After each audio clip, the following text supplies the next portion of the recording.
we have partnered with the University of Birmingham and One Step Global in India, really supporting our Indian graduates who want to return to India and gain graduate level jobs in India to get that kind of first step on the successful career ladder. Has now launched a new migration advisory service. So international students who want to remain in Scotland post-study. I think we also value curiosity, leadership potential, a global mindset. So I think being able to share experiences that you've had, work placements that you've maybe undertaken, being able to tell us about some of the extracurricular activities that you're engaged in. Hi, I am Sashwati Sarkar and you're watching The Times of India. As the UK considers slashing post-study work visas and introducing new tuition levies, international students, especially from India, are watching closely. Meanwhile, Scotland is quietly setting itself apart with friendlier policies and deeper research collaborations with India. But with rising costs and shifting geopolitics, is the UK still a wise bet? To shed light on these crucial questions, I have with me today Professor Rachel Sandison, Deputy Vice-Chancellor at the University of Glasgow, one of the most respected voices of the UK on global education strategy. Currently, she is also the Scottish Government Trade and Investment Envoy for International Education. Welcome to the show, Professor Rachel. So, Rachel, let's start with the first question.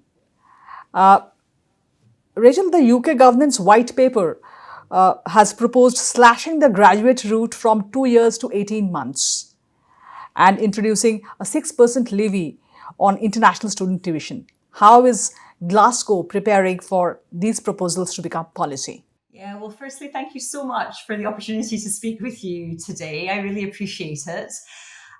Yes, in terms of the immigration white paper, as you know, the government has put forward a number of proposals, the first of which will be reducing the graduate route from 24 months to 18 months. However, for those who are coming to study PhDs, it will remain at 3 years. And I think what I'm delighted about is the fact that the UK government recognises the immense contribution that international students make to the UK and has therefore committed to retaining the graduate route. With that, you'll also be aware that there's a 6% levy that has been proposed. Yeah. But of course, because education is a devolved matter, it is up to the Scottish Government whether it chooses to apply the levy in Scotland. And certainly early conversations with the Scottish Government indicates that they will not apply the levy in Scotland. So yes, I think much to still wait and see in the kind of coming months and years, but really fantastic that we do still have the graduate route in place. And I think from a University of Glasgow perspective, what does that actually mean? I think what it does mean is that we have invested significantly into tailored career support for international students and for international graduates. So we're working with organizations like Student Circus, and they're being able to apply access to skilled worker visa jobs, country-specific guides. We have expanded our own careers team here at Glasgow to provide support for our international students and graduates. And also, really uniquely, we have partnered with the University of Birmingham and One Step Global in India, really supporting our Indian graduates who want to return to India and gain graduate level jobs in India to get that kind of first step on the successful career ladder. Right. Thanks a lot, Rachel, for your information and your insights. So moving on to the next question now. Scotland is seen as far more welcoming to international students than the rest of the UK. Can you explain why? In what ways is it more friendly towards students coming from outside? So I think it's a really interesting question. I mean, as you'll be aware, the UK is renowned for its world-class education. I think in addition, Scotland matches that world-class education with a world-class welcome. I think we have a reputation for warmth that is not just anecdotal. For example, Glasgow as a city has been named the world's friendliest city by Rough Trade Guides. And there is a sense where we really celebrate our diverse community of international students. And I think international students here in Scotland, they feel seen, they feel supported, they feel celebrated. And that also links into some of the policies and approaches of the Scottish Government as well. So, for example, the Scottish Government has now launched a new migration advisory service.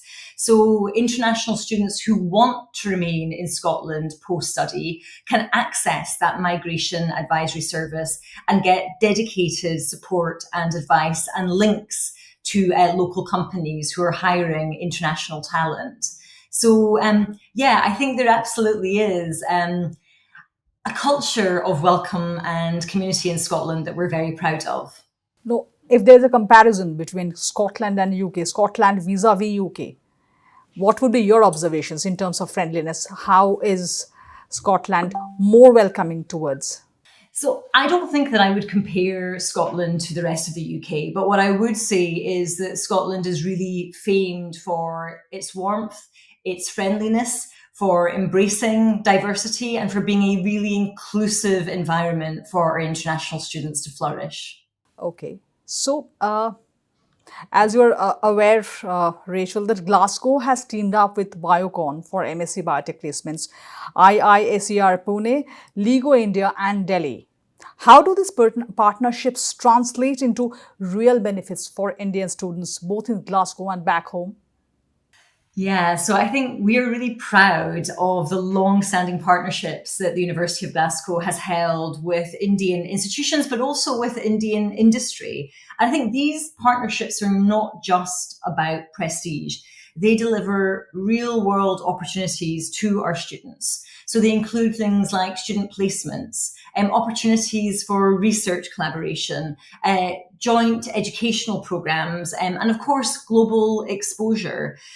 I think in particular, I would just sort of reference our new MSc in biotechnology with Biocon.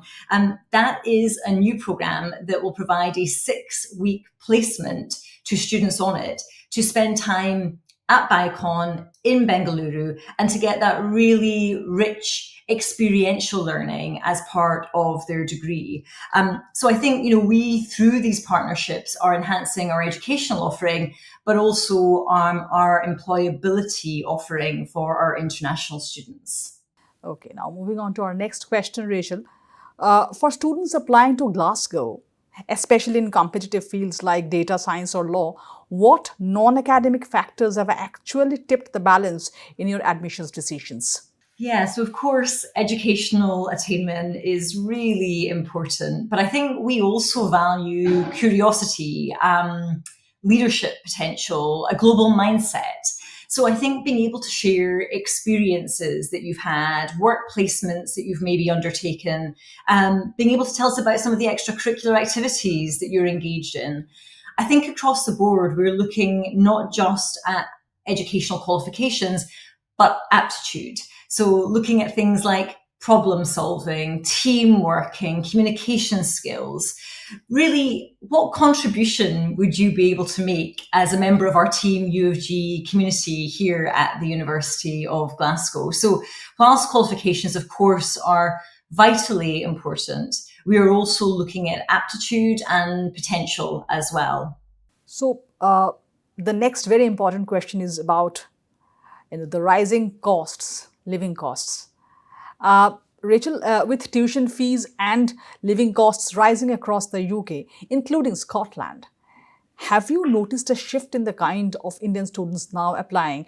Are you seeing fewer tier 2 cities?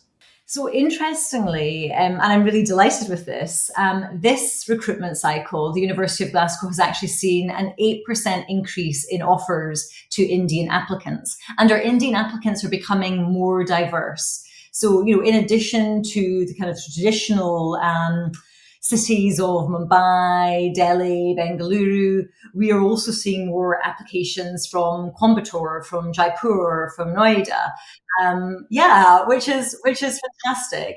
I think it's also helped by the fact that at the University of Glasgow we have a team based in India who are supporting activities and events across the country. So yeah, I think that makes a huge difference, but also the fact that we have a really comprehensive scholarship offering at the University of Glasgow.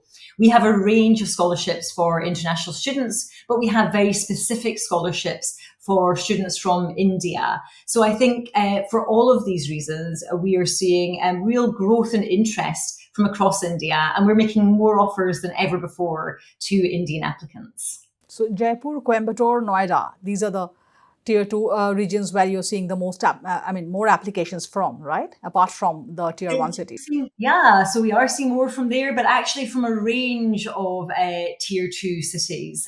So across the board, I think we are seeing greater interest in the University of Glasgow, but we're matching that interest with dedicated support. And I think that's really vital. Rachel, my next question would be a little sensitive. It's about the rising geopolitical tensions between India and UK. Do you think with the rising India-UK geopolitical tensions like trade spats, immigration scrutiny, Indian students are facing stricter visa interviews or funding hurdles that Glasgow is having to address directly?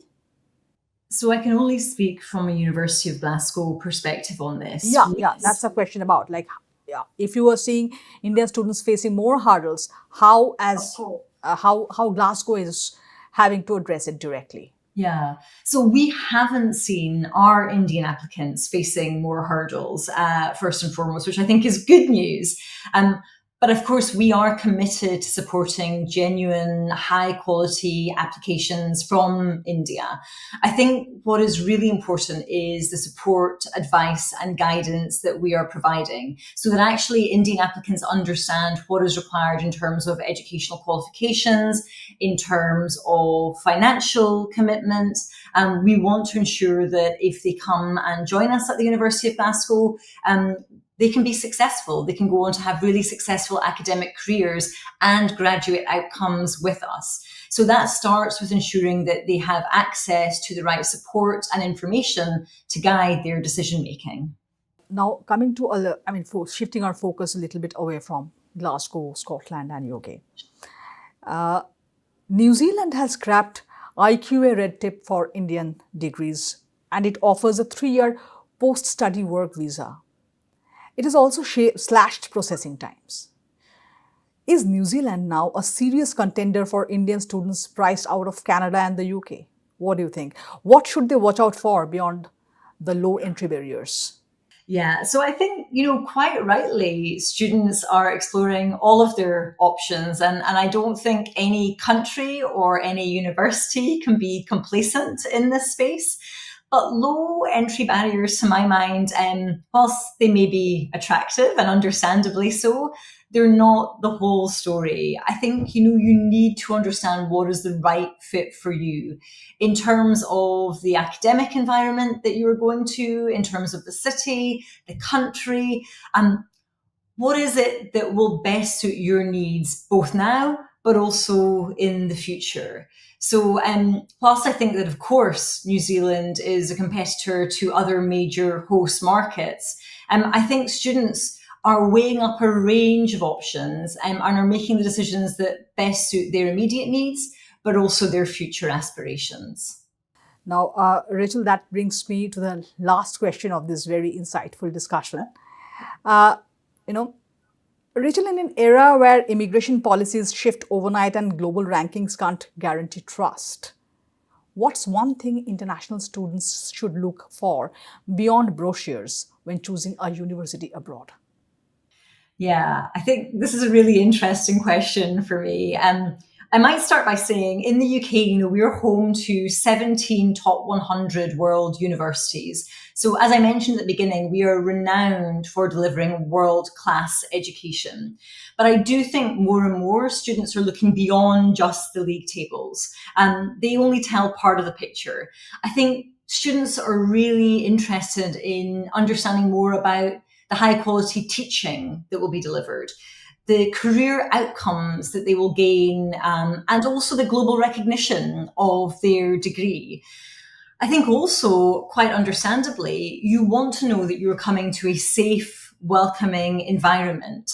So what I would also really encourage anyone who is thinking about international study, and particularly thinking about coming to the UK or Scotland, and I very much hope students who are watching this are thinking about coming to Scotland and to the University of Glasgow, engage with current students, speak with alums, really build up a holistic sense of what the opportunity and the offering might be. We are very, very much encouraging peer-to-peer engagement at the University of Glasgow.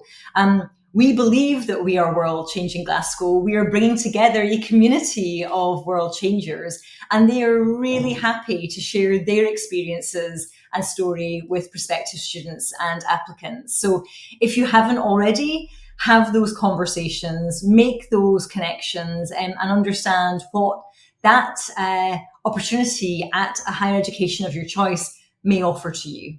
Rachel, thanks a lot for your time and your precise answers. And I'm sure this is going to be an eye-opener for our audience. Hope you also loved the conversation. Thank you so much. I really appreciate taking the time to speak with me today.